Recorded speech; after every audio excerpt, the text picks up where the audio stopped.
আমরা আকালিপুরের মা কালী দর্শন করে এখন চলে এসেছি নলহাটিতে মা নলাটেশ্বরীর মন্দিরের সামনে। নলাটেশ্বরী মায়ের ৫১ পীঠের একটি পীঠ বলে মনে করা হয়। পুরাণ অনুসারে এখানে মায়ের কণ্ঠনালী বা স্বরযন্ত্র পড়েছিল, সেই জন্য এখানকার নাম নলহাটি। আর এই পীঠে যে দেবী রয়েছেন তিনি নলাটেশ্বরী নামে পরিচিত।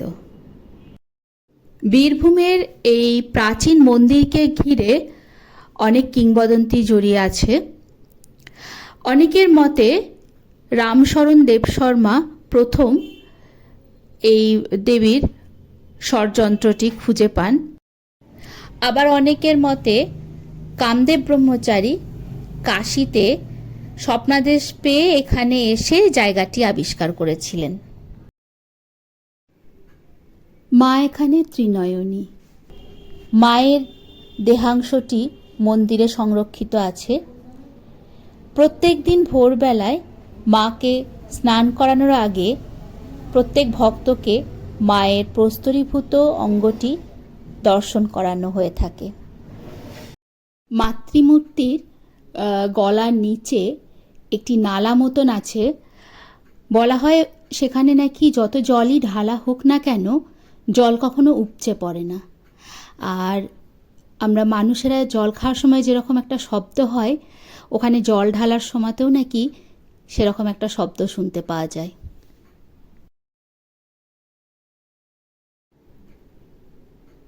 পৌরাণিক ব্যাখ্যা অনুসারে প্রত্যেক সতীপীঠে একজন করে পীঠরক্ষক ভৈরব থাকেন।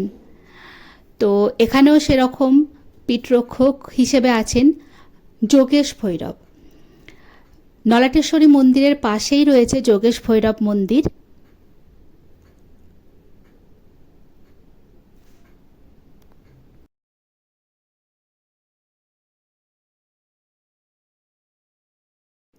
একটা সময় তো এখানে পুরো জঙ্গলে ভর্তি ছিল।